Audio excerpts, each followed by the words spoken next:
الحمد لله رب العالمين والصلاة والسلام على سيدنا المرسلين نبينا محمد وعلى آله وصحبه أجمعين. We ask Allah subhanahu wa ta'ala that He grants us beneficial knowledge and righteous actions. Allah subhanahu wa ta'ala increases us in goodness and that increases in barakah. We ask Allah subhanahu wa ta'ala that He removes from us anything which is disliked. This is our final session where we're looking at the book of Zawaj by Shaykh Muhammad bin Salih Al-Uthaymeen.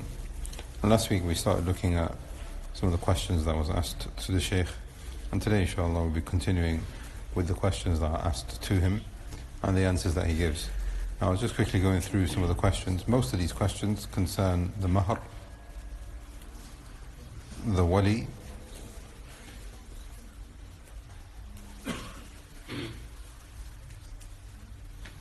and things of that nature. Most of it is in those two kind of categories.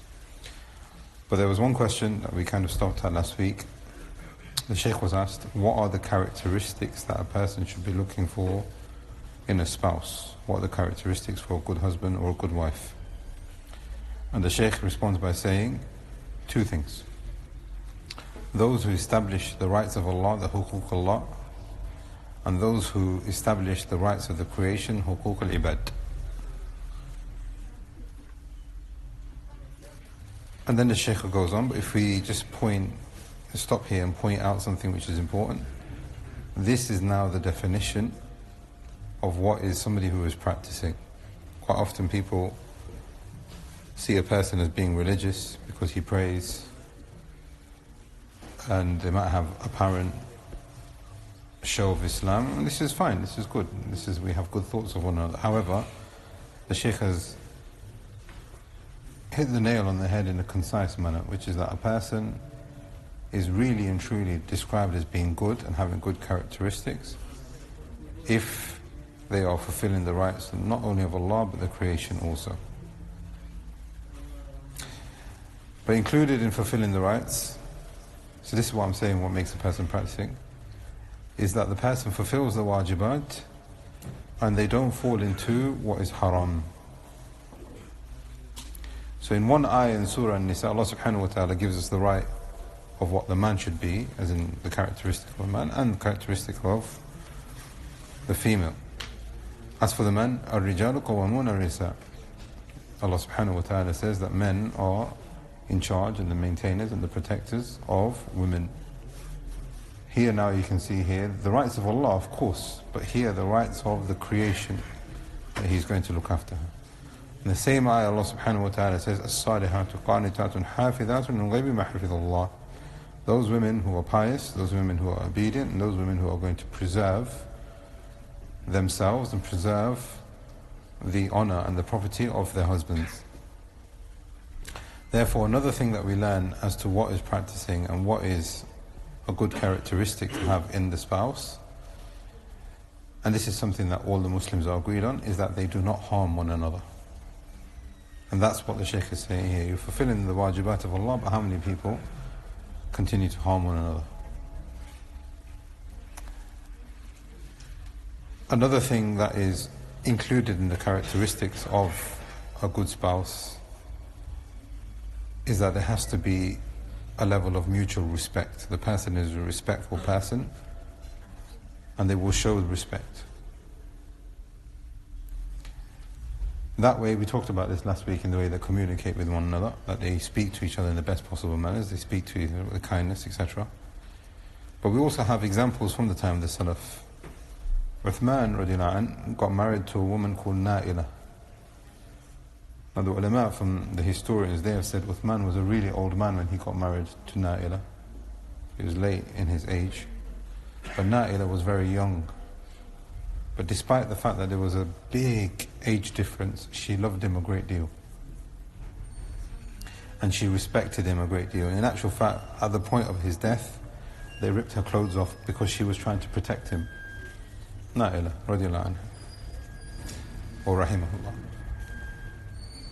From the habits of Na'ila is that when she used to see Uthman, she used to stand up for him and go and embrace him, to welcome him and greet him. Not just Assalamu alaikum, how are you? Not that kind of thing. She used to stand up and she used to address her husband and she used to greet him whenever he comes into the home. Therefore, another thing that we learn as to what to look for is manners and akhlaq. And that will then breed mutual respect. That will instill honor in one another and for one another. But problems will occur, and this is the nature of man. وَلَا يَزَالُ الْمُخْتَلِفِينَ إِلَّا مَنْ رَحِمَ رَبُّكَ. Allah subhanahu wa ta'ala says they will continue to differ with one another, and this is the nature of men. So then what happens if there is a difference in the home? If these characteristics are met, then you will know that the differences can be resolved in a manner with respect and in a way that was beloved to Allah subhanahu wa ta'ala. Here we have to understand that being nice and being obedient and being in your best behavior, that is easy when things are okay. Everyone can do that. If you're happy, she's happy, then it's easy for everyone just to get on with each other. But the characteristics of a human being is tested at the time of difficulty. Therefore the ulama have said, and this is going to happen, whether it's between you and your wife, it could be with your children, it could be with your parents, it could be with anyone. If there is a disagreement between you and another person, the first thing that you must do is overlook. Overlook.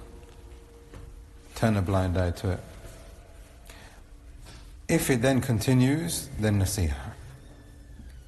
It could be that that thing was just a one-off mistake, just overlook it. But if it is something that you see that there is a persistent pattern to it, then nasiha. Imam Ahmad, rahimahullah, he said, at-taghaful, overlooking,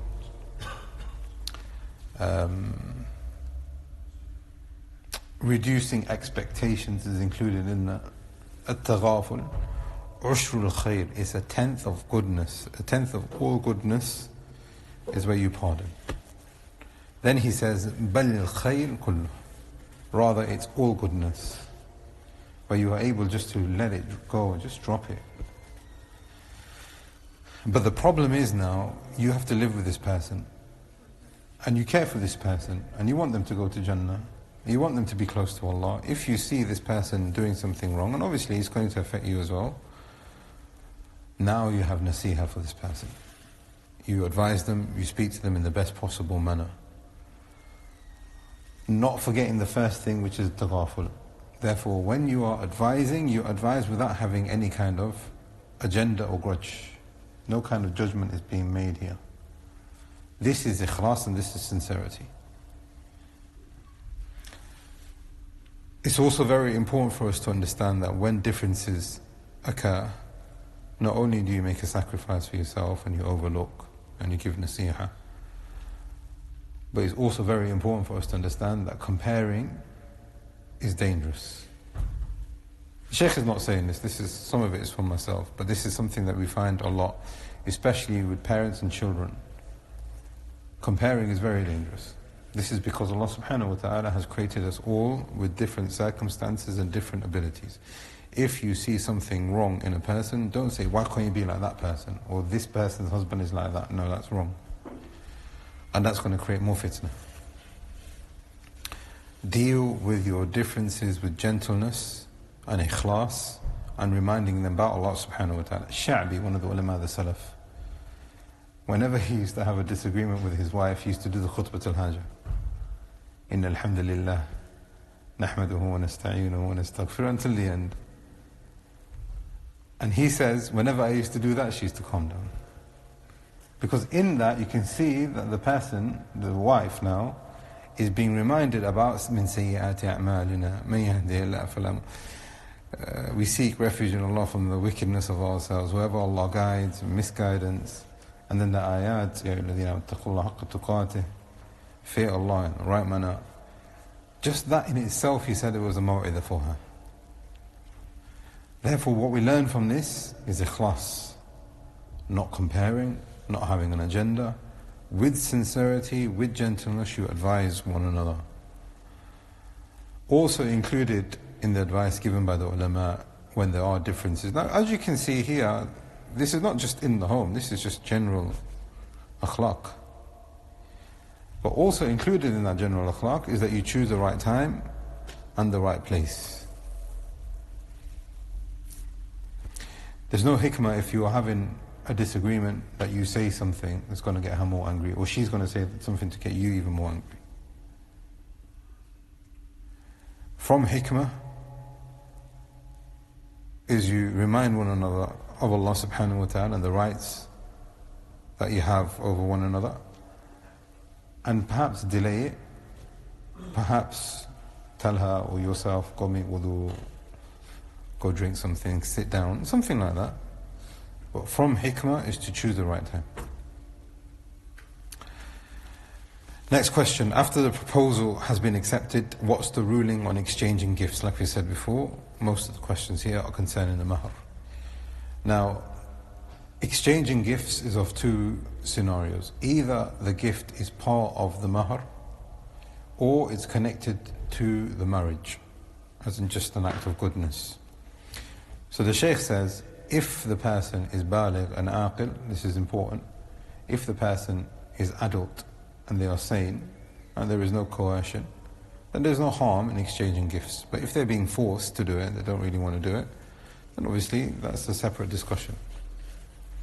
But then the Shaykh says something which is really important, and I fear that a lot of Muslims are actually falling into this. He says, attention must be paid to imitation and following rituals which are not from Islam. He says, some people have an aqidah that if you give gifts before the marriage, then this is a sign that the marriage will be, beneficial, and something that, there'll be benefit in it. And the Shaykh said that this is the aqidah of the Christians. And it's well known that they exchange gifts and they put it on a particular finger, etc. The Shaykh is saying here, these things are not allowed. So exchanging gifts are allowed in general, but you have to pay attention to why you are doing it and the manner that you are doing it. مَنْ تَشَبَّهَ بِقَوْمٍ فَهُوَ مِنْهُمْ. He said sallallahu alayhi wasallam, whoever imitates a group of people, then they are from them. Next question, what is the ruling on the dawah? Like we said before, there's a difference between the dawah and the dowry. Quite often people refer to the mahar as the dowry. But like we mentioned before, in Hindu culture, the dowry is given. This is when the woman gives the mahar to the man. But in English, that is called a dowry.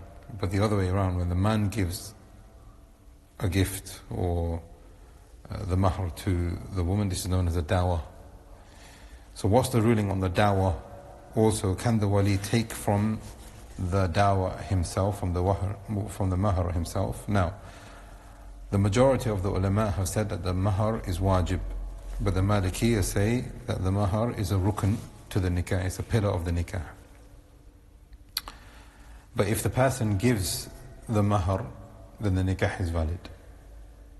So looking at that, there isn't much of a difference, because all four of the madhabs, the first three, the Hanafis and the Shafis and Hanbalis, they say, if you do the nikah, but no mahar has been discussed, the mahar is still wajib, and the nikah is still valid. You just need to arrange something amongst yourselves. The Malikiyya have said, if there is no mahar that has been mentioned, then the nikah is invalid. But if you've now done the nikah, if you now agree to a mahar, then it remains valid, as in you've sorted it out. Now, on the face of it, there isn't much of a difference in opinion, and that is correct, there isn't much of a difference of opinion. However, the difference between it being a condition and a rukn is that the Malikiyya have said, if the mahar is not agreed even after the nikah contract, then the whole nikah is batil, and you have to do it again. And if they don't do it again, they're living in zina. And this is also the view of Ibn Taymiyyah, rahimahullah. The Shaykh says here, because the question is asking what should the mahar be and can the father take from it. So the first thing is whatever's agreed upon. Whatever they agree upon. But the amount must be known, the description must be known, and if he is deferring the payment of the mahar, then the time frame must be known. If she agrees to this and he agrees to this, then this is fine. If she rejects or he rejects, then the discussions need to continue until an agreement has been made. That's the first. Second thing, if she forgoes some of her rights, then this is permissible. So if she expected 1,000, but he says, no, I want to give 500, that's all I can afford. As long as she agrees, that's fine. If they agreed that 500 and she says, you know what, forget about it, you don't need to give me anything, that is also fine. Allah subhanahu wa ta'ala says in Surah Nisa, وَآتُوا النِّسَاءَ صَدَقَاتِهِنَّ نِحْلًا, give them their sadaqah, give them the mahar. فَإِن تِبْنَ لَكُمْ عَنْ شَيْءٍ مِّنْهُ نَفْسًا فَكُلُوهُ هَنِيئًا مَرِيئًا. But if they forsake any part of it from themselves, either they reduce it or completely forego it, then you are allowed to take that. Allah subhanahu wa ta'ala says that is fine. The second part of the question, can the father take from it? Now, if she's taken possession of it and she gives some of it to her father, that is fine. If she has taken possession of it and she doesn't want to give it to her father, then the father cannot take from it. If the wali says, I will let you marry my daughter on the condition that you give her the mahar, but I also want something, and the husband agrees, then this is allowed, according to what the Shaykh is saying here and according to some of the ulama from the different madahib. So what we learn from here now is that the mahar is her haqq, and it must be something that she agrees to, and it then becomes her actual possession. And the hikmah behind this, as the ulama have said, are many. Number one, if something happens to the husband, it's not obligatory for her to go out there and work. So she's married for a year, 2 years, 3 years. She's not worked a day in those 2-3 years. She's got no money to herself, nothing coming in. This is because it's not wajib for her, it's wajib on the husband. Something that happens to the husband, they get divorced. She dies, he becomes, I don't know, ill and he's in hospital or whatever it might be. What does she do? The mahar secures some kind of financial stability for herself. The second thing the ulama have mentioned is that the mahar is in exchange for her accepting, so it's a show of happiness from the husband, and it's not a form of him forcing her into a contract that she is not willing to partake in. So the fact that he's given her the mahar and she's accepted the mahar clearly shows just by that there's an exchange and that she's actually wanting to be with this person. And then the third thing that some of the ulama have mentioned, that this is an exchange for intimacy, meaning Allah subhanahu wa ta'ala has obligated for them to look after each other and to be intimate with one another, and because of the fact that the husband is being intimate with her, she has right for the mahar. These are some of the things that the ulama have mentioned. Allah subhanahu wa ta'ala knows the true reality. The Shaykh then says something which is really important, because the question is asking about the father taking some. He says some parents are really strict when it comes to the issue of marriage and wanting something for themselves, etc. And he says parents must fear Allah. They too were young at one point, but they forgot what it's like to be when it was young. You must make it easy for them, and it is not permissible to make it hard for them, especially if it is wajib upon them and there is a need for them to get married. Next question. There is a recent trend that people hire out a hall and they have this big celebration. What is the ruling on this? And the Shaykh says, if this is what is agreed between both parties, this is allowed as long as there is no israf. Now the ulama have said israf refers to a person spending beyond what is necessary. A person can buy a jacket, £100, £200, it's a really good jacket, really good make, it's going to keep him warm, but he goes and spends 1,000. This is israf. But the thing is with israf now, that the person, not only is he spending beyond what is necessary, but he is spending beyond his own means as well. Therefore, there are two things which are included in israf, which is haram. So the Shaykh is saying here, if you want to have some kind of walima, of course this is something which is recommended. We haven't actually talked about it, and I don't think it's even in the questions. But inshallah, the plan is maybe to go through something else in marriage after this book anyway. But an idea here is that a person might want to have a feast, a walima or something like that. The Shaykh is saying here, all of that is fine, as long as there is some kind of agreement, but there can't be any israf. Next question, what's the sunnah for the mahr? Now the Shaykh has already answered this. He says whatever is agreed. The sunnah, when it comes to the Messenger of Allah sallallahu alaihi wasallam, he used to give a mahr which is somewhere in the region of £300 to £500 himself, and he accepted it for his daughter Fatima and for other people as well. But does it necessarily mean that a person follows that as a sunnah? This is where the scholars have differed. Some of them say yes and some of them say no, and for me what seems to be correct is no, and this is what the Shaykh is saying also. So you quite often find this, people say that it's mahr Fatimi, and then they work out whatever it was according to the weight and the exchange rate of silver, etc. But what seems to be correct, the Shaykh is saying here, the sunnah is to make it light. Has been reported by Imam Ahmad in his Musnad and Nasa'i in his Sunan, that the Messenger of Allah ﷺ said, أَعْذَمُ النِّسَاء barakah, the women that have the most level of blessings, أَيْسَرُهُنَّ مَعُونَةً, those who are the most easygoing when it comes to finances. Now here the ulama have said two things, the mahr and the maintenance. The mahr and the maintenance.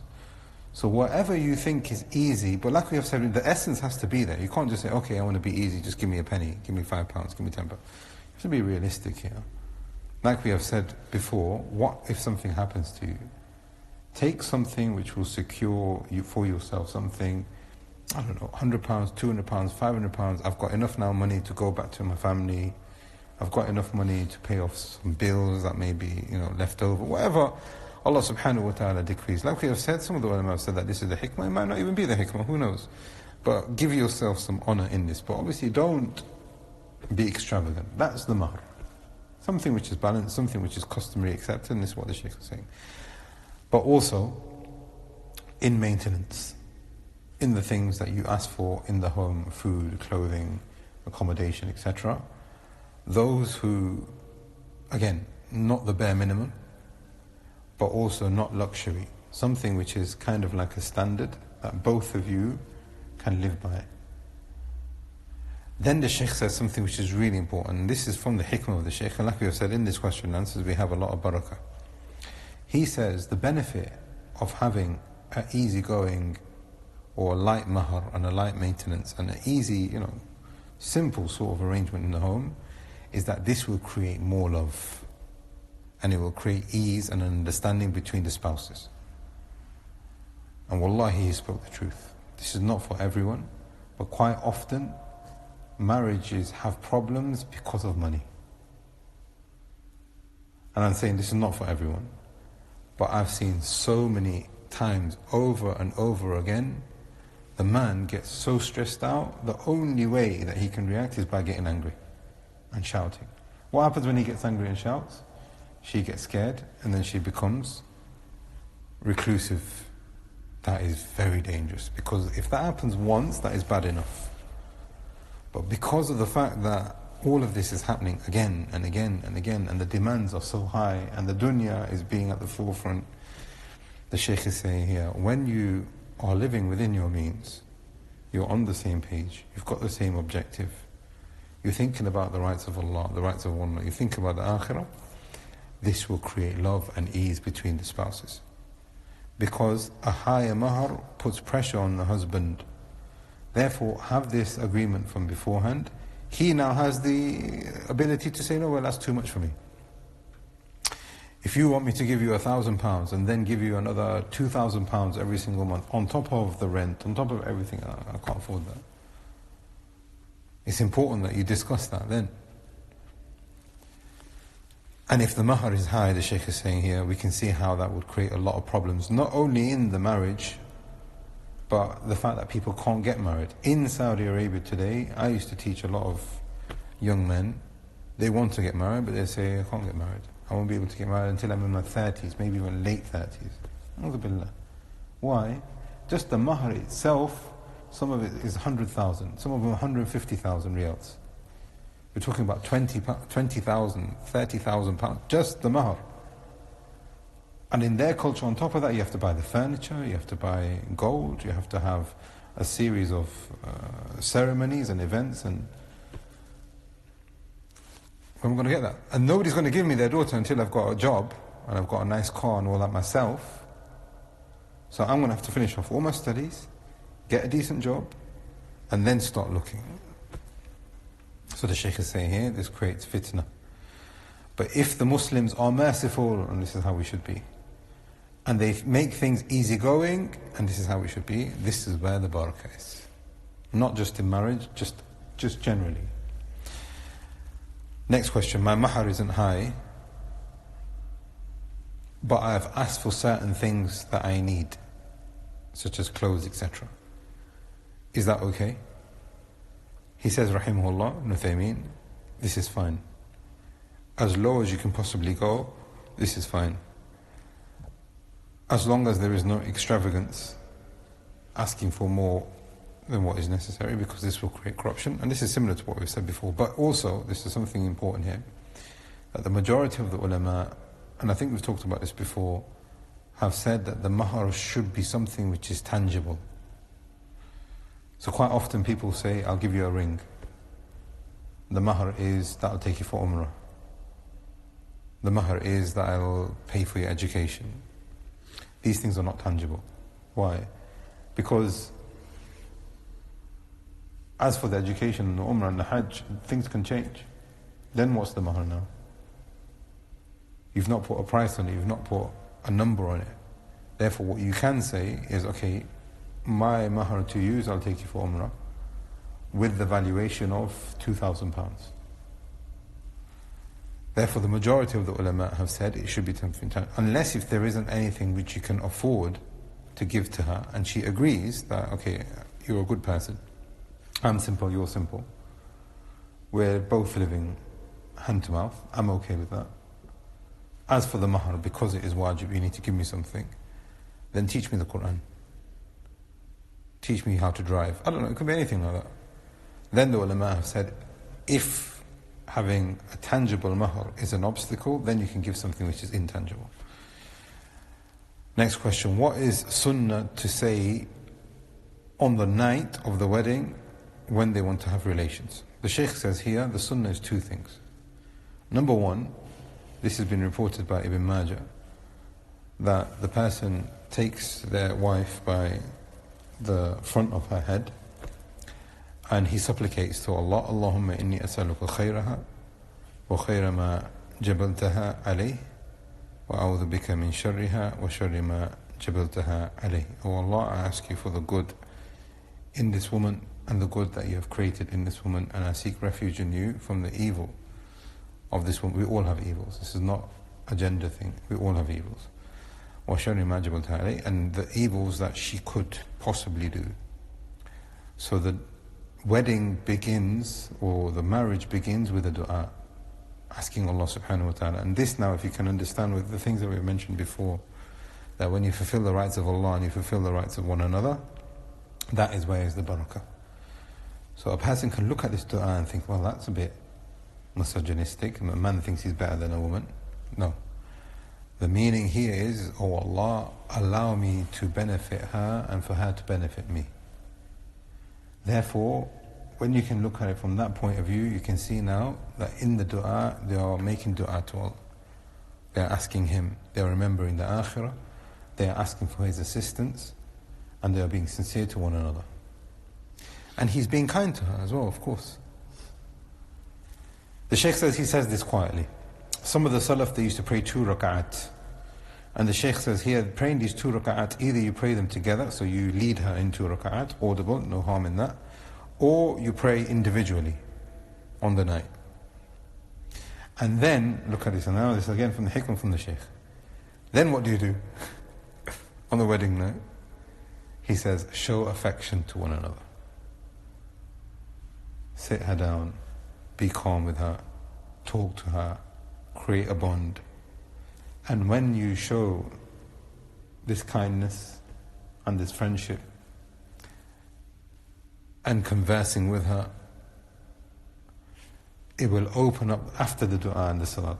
That's what we were saying before, the rights of Allah, rights of the creation, with sincerity. Then the Shaykh says, when you do these things that we've just mentioned, the dua, the salah, the talking, the gifts, the being nice, the embracing, the hearts will open up for one another, to one another. Next question, is consent a condition to marriage? And the Shaykh says, yes, it is a condition. If they are not happy, then they cannot be forced. And if they are forced, then the nikah is batil. The marriage contract is batil. And they must be separated. And this is the view of the majority of the ulama. Except that the Hanabila, they have said, if she is forced, then she has a choice after the nikah. Meaning, father says to the daughter, you're going to marry him. I don't want to marry him. I don't like him. You're going to marry him. Is the nikah valid? He's gone and done it now because he's the one who's doing the proposal and acceptance. According to the Hanabila, yes, the nikah is valid as long as she's going along with it. But if she still says, even after the nikah, no, I'm not happy, then even that then is batil. And then the Shaykh says, if he continues to force her, and then the opposite of that, if he continues to reject, so a pious brother comes, he says, uncle, I want to marry your daughter. No, sorry. What's the reason? No real reason. No Islamic real reason. Or the other way around, that he's forcing her, I want you to marry him, I want you to marry him. He's not practicing. I don't like him.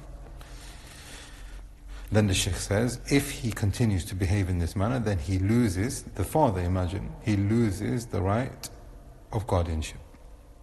And then it moves on to the next paternal relative. Next question. Now in this, I just want to mention something which is important. We talked about earlier, what should you look for in the spouse, and we had certain guidelines there, but there's two very important things here. Number one, there is a religious side, but there's also a natural side, a physical side to it. And the Sharia takes that into consideration also. Just because there is a person who is practicing, it doesn't mean that this person is the Imam of the Haram, that you want to marry this person. If you are not happy with the person when you look at them, when you talk to them, you have respect for them, but there isn't anything there, then that is legitimate reason for a person to say no, or yes, if they do find that connection. So this is very important. Some people, they just think it has to be religion. No, this is the focus, but also the person has to be comfortable with this person.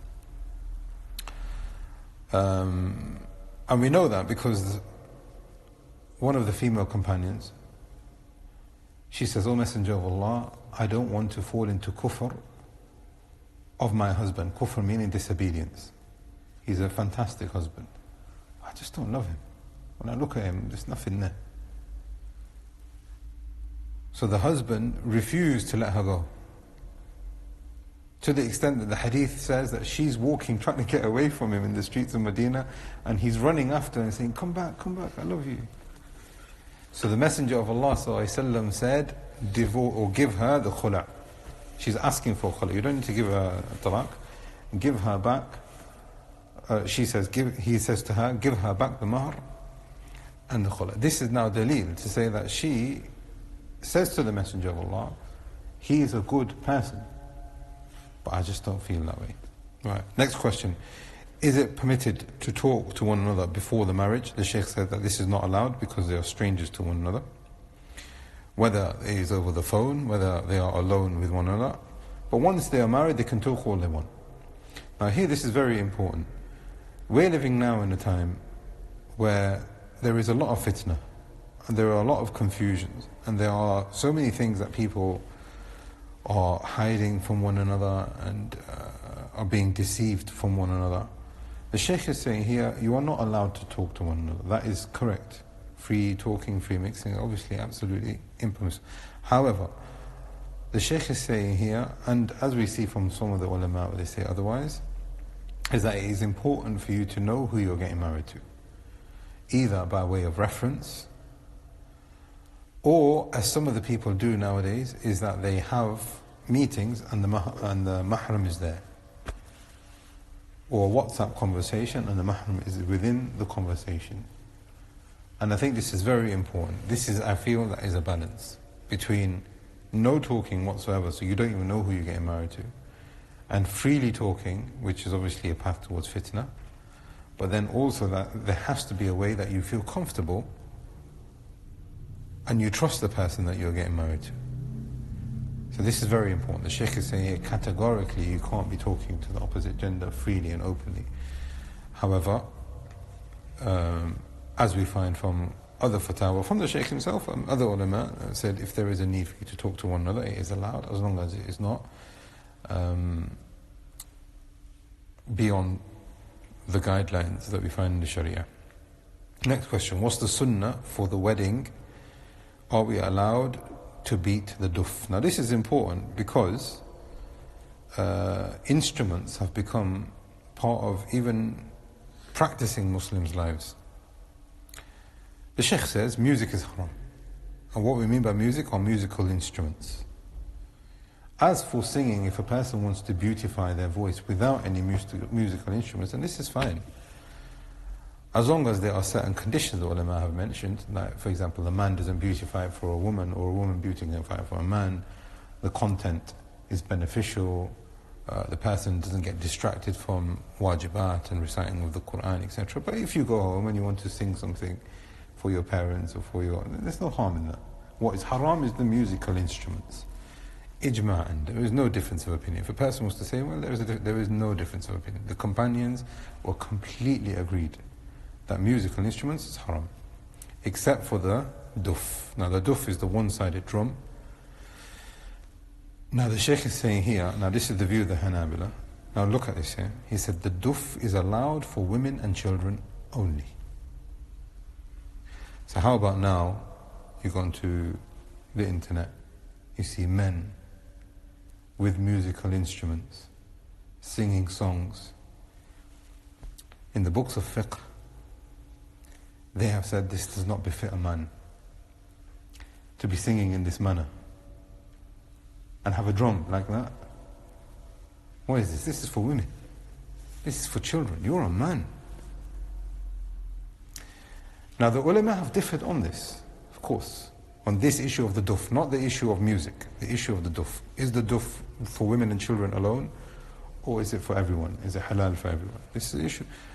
Well, I just want us to understand here that the ulama, the way you looked at it, they have said you are a person of honor. She is a person of honor. But the thing that gives you honor, you have to look at it. Duf is allowed for women on 5 conditions. Number 1, there is no fitna involved. Meaning for themselves, the time that we live in, but also for the opposite gender. Number 2, there are no microphones, so the voice is not being amplified. Number 3, no photos are being taken. Number 4, there is no mixing. And number 5, it can't cause harm to the neighbors and other people. But the point of the duf is so that the marriage is being announced. This is not something which is hidden. You want to get married to a woman, you just keep it private. This is not Islamic. In At-Tirmidhi, it's been reported that the Messenger of Allah said, "I'lanu an-nikah." Proclaim and announce the nikah. Don't keep it something which is hidden. In another version, وَاجْعَلُوهُ فِي الْمَسَاجِدِ, and make the nikah contract in the masjid. To the extent that some of the ulama have said, do it in the masjid because there is barakah, but also do it at a time when there is barakah, Yawm al-Jum'ah, after the Jum'ah prayers or after the Asr prayers, because we know after Asr and Jum'ah. So some of the ulama, such as the Hanabil, have said that this is the best time for you to do it. But if you did it in the masjid and it's not suitable for you to do it on a Friday, it's better for you to do it on a weekend, inshallah there's no harm. But then he says in this hadith, وَضْرِبُوهُ عَلَيْهِ بِالدُّفُوفِ, and then beat over it, over the marriage and the announcement of the duf. So the Shaykh is saying, yeah, it is permissible based on these conditions, but like we have said, also we have to pay attention to something, which is that the man has to be the man and the women have to be the women. Question, is it permitted to accept zakat to get married? So the Shaykh says here, that there are two scenarios. First scenario, the person is wealthy enough. Now what we mean by wealthy is that the person has income coming in, he's got revenue coming in, and it is sufficient for him. That is when a person is considered as rich in Islam. If you don't have that, meaning even if you've got income coming in, this is really important because there's so many people that are struggling, even just in our society, in our communities. And we as a masjid, we accept sadaqah and zakat. So you know a person who's struggling, you know, knock on the brother's door and say, here's some zakat for you, bro. He said, no, I don't want to accept it. Go give it to somebody else who is more befitting of it. Akhi, I didn't come to you if I didn't think that you weren't befitting. I know your situation, but a lot of people think that they can't accept zakat. Zakat, there are 8 categories, but from the first 2, إِنَّمَا الصَّدَقَاتُ لِلْفُقَرَاءِ وَالْمَسَاكِينِ. The faqir is the person who has nothing. That's the person that in your mind destitute, has got nothing, homeless, whatever it might be. But the miskeen is the person who's got money coming, he's got a job. He's working full time, but it's still not enough. He's in the red. This person is eligible for zakat. So the Shaykh is saying here, if the person wants to get married and he doesn't have enough, you can give him zakat. But if the person has enough, then you can't give him zakat. But the Shaykh is saying here, on the condition that it is not the parent that gives the zakat to the child. Why?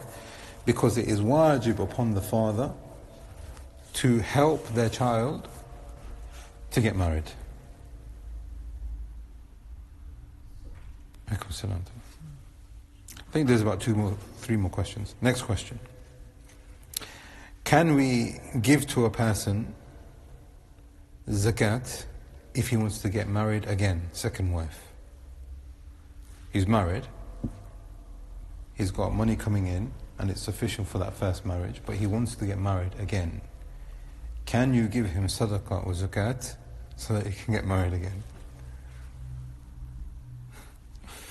The ulama have said, if he is able to have all of his needs met by, look at the hikmah of the Shaykh, we might laugh at this, you might think, well, why would you want to give him sadaqah or zakat? You're just helping him fulfill his desires. No, that's not the case. If he is able to fulfill the essence of what the marriage is going to give him with one wife, then you don't give him zakat. You don't give him sadaqah. Because it's sufficient. But if he needs to get married again, for whatever reason, and he's able to explain to you that this is what I need, and my first marriage is not fulfilling that, and he needs financial help, then this is allowed. This is not part of the question, but also the fuqaha have mentioned, a person gets married again when he was rich enough to get married again. So he's got 2 wives now, 3 or 4 maybe. And he's able to look after all of them. But now he's lost his job, or his business isn't doing so well. Can he now accept sadaqah and zakat, or do we say divorce? The answer to that question now is you can give him sadaqah and zakat, and we don't tell him to divorce, because these are his wives. Are we allowed to marry someone who doesn't pray? The Shaykh says there's 3 scenarios. Number 1, if the person doesn't pray at all, then this is not allowed whatsoever. And you must wait and give him nasiha and see if he makes tawbah, and if he comes back, then marry him on the condition that you are happy with the person's religion and akhlaq. إِذَا أَتَاكُمْ. If the person comes to you and you are وَتَرْضَوْنَ بِدِينِهِ وَخُلُقِهِ فَزَوَّجُوا. Allah subhanahu wa ta'ala, the Messenger of Allah says to the wali, if there is a person that comes to you and you are happy with his religion and his akhlaq, then marry him to your daughter. And if you don't do that, there will be great corruption on the earth. So the Shaykh is saying here, there's a man, he doesn't pray. What do? We say no to that person, but not blacklist that person. Wait. Give him nasiha. Tell him to make tawbah. If he starts now praying, the first thing that you need to see is he becoming religious. What's religious? He's fulfilling the rights of Allah and rights of the creation. And has he got good akhlaq that you are pleased with? Give him some time. So you can see the hikmah of the Shaykh. Quite often we would just, I'm pretty sure in the back of your head maybe you would have just thought, nah, Shaykh's going to say the person's a kafir or whatever. The Shaykh is saying here, no, wait, give him nasiha. And if he now starts praying, see if he is fixing up in his religion. And if he is doing that and you are happy, then go ahead. Worst case scenario, the Shaykh says, if the person prays sometimes and there is no one else available and you think that you won't be able to find anyone else, then it's permissible for this person to get married to that person. Now here, obviously you're going to have difference between the ulama, and this goes back to the mas'ala, if a person doesn't pray, is he Muslim or not? The majority, and this is the view of Ibn Uthaymeen, that the person is still Muslim as long as he is praying sometimes. But some of the ulama, and this is well known from the Hanabila, if a person even misses one salah on purpose, he's outside the fold of Islam. May Allah keep us upon the salah for us and our progeny. Next question, how does a person give their consent? Now this consent is from the female. So the Shaykh is saying here, now this is a hadith in Bukhari and Muslim, لا تنكح البكر حتى تستأذن. The virgin is not married until she gives her consent. And the Messenger of Allah ﷺ says that the consent here is either verbal or through her silence, meaning she nods or she doesn't object. Now the reason why is because quite often these people have not been married before, especially with their own father, there is a level of shyness. So this is now accepted as consent because the father now knows, do you want to marry this person? She might say yes, they might have an open relationship, or she might be too shy to say it to her father. As for the thayyib, وَلَا الثَّيِّبْ حَتَّى تِسْتَأْمَرْ. As for the thayyib, meaning the woman, either she's been married before, or she's been in a relationship before, even if it is haram. This woman must, or she's been married in marriage before, thinking that the marriage was halal, but the marriage was not halal. So for example, imagine she got married without a wali. Imagine she got married to a person who was Shi'i, or something like that. She thought at that time, and the families thought at that time, that the marriage was sahih, but it wasn't actually sahih. Then there was a divorce. Is she a virgin or not a virgin? Do we count that marriage or not? The answer is yes. In the sense that she is no longer a virgin. She now needs to verbalize. Therefore, the Shaykh is saying here, all of this is culturally understood. And sometimes in certain cultures there's an actual show that takes place with her. So the father goes to the girl, my daughter, would you marry this person? And then she feeds him something, and then he feeds her something. Sometimes it is like that. The Shaykh is saying all of this is cultural, but the main thing here is that she's given a consent. As for the virgin, whether it's open, meaning somebody who's not been married before, if it is openly being given, or through her silence. But if she has been married before, or had relationships before, then it has to be verbal.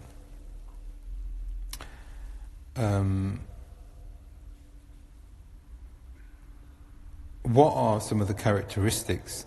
Last two questions. This one here. What if the wali is not upright? What are some of the characteristics of the wali? The Shaykh says, if he doesn't pray, and he doesn't pray at all ever, then he can't be the wali. However, if he prays sometimes, or he prays and he's got major sins, then this wali is allowed to be the wali. However, some of the ulama have said no. The wali must be somebody who fulfills the rights of Allah and the rights of the creation. This person is known as somebody who is practicing, who is adil. وَاشْهِدُوا ذَوَيْ عَدْلٍ مِّنْكُمْ. This is about the witnesses. But a person who is adil, he's fulfilling his wajibat, and he is staying away from whatever is major sins. There is no obvious major sins, and he's fulfilling his wajibat. If you've got a person who's doing that, that person is practicing. Whether he's practicing at the highest level or the lowest level, that person is a practicing Muslim. He is a good Muslim. The Shaykh is saying here, if the person doesn't pray, then he should not be the wali until he comes back. If he prays sometimes, or he prays and he's got major sins, then we will say that the person is practicing but not on the highest level. What's the ruling on this? Some of the ulama have said, if he is not fulfilling his wajibat and he has fallen into major sins, then he doesn't deserve to be the wali, because the wali is somebody who should be upright. But the Shaykh is saying here, if your father is like that, then he is the wali. And this is the more correct view. Last question. What's your advice if there is a difference between you and your in-laws, or the in-laws' families? The Shaykh says here, now look again, you can see the hikmah of the Shaykh. Number one, people should be living separately and they should not be interfering in one another's lives. Interfering in the sense that where there is a negative impact. If you live with them, or they come over to yours, or you go over to theirs, and everything is fine, there is no fitna, then this is the essence of marriage, isn't it, really? But the Shaykh is saying here, we now see the hikmah of the marriage, we now see the hikmah of the man being obligated to provide a separate accommodation so that something like this does not happen. But if it does happen, number one, is it something which is based on wahm? Meaning, is there misinformation about one another? They have said something to you, you have said something to them, you've got an opinion of them, they've got an opinion. Is it based on misinformation? If it is misinformation, misunderstanding, then just talk. Remember, the question here is, what do we do when there are differences between the in-laws? Just talk about it. Again, going back to the rights of Allah and rights of creation with sincerity. And this is his advice, it doesn't go any further than that. But I mean, as you would probably imagine, some of the ulama have said it is grounds for a person to distance themselves if they think that there's fitna, etc. And you will find that mentioned by some of the ulama. This now brings us to the end of this book, Wallahi alhamd. Next week in the madrasa we've got a presentation about a very important topic, especially for the youth, about apprenticeships and how those apprenticeships can help you get a scholarship without paying any kind of tuition fees. And what we're going to be talking about is the ruling on tuition fees, and we're going to also be talking about riba and the different types of riba, etc. And we've got a brother who's going to come in who's actually working for a very reputable company to talk about what your options are, especially for the youth. And it is actually quite impressive. So inshallah, that's where we'll be next week. So there's no dars here, we'll be in the madrasa building around over there, around Temple Road. And then inshallah, the week after that we'll continue with our studies from the books of Shaykh Uthaymeen. I was probably thinking, so on the 24th, maybe going through the book of Ar-Riba. Shaykh Muhammad has got a book where he talks about the ahkam of riba. It's a very small treatise, and alhamdulillah, we've translated it into English. So maybe we can go over that on the 24th. I would imagine that will be completed in one dars anyway. So that's what we're going to be doing for the next couple of weeks. We ask Allah subhanahu wa ta'ala that He grants us tawfiq and success, and that He makes us of those who are guided and guide others, and Allah subhanahu wa ta'ala puts tranquility in ourselves and in our homes. We ask Allah subhanahu wa ta'ala that He reunites us with those who are pious in the akhirah, and that Allah subhanahu wa ta'ala makes affairs of the Muslim easy wherever they may be. Allahu a'lam wa sallallahu ala nabiyyina Muhammad. Any questions? Yes. What time is the next? After Isha. After Isha. Everything after Isha. Subhanallah.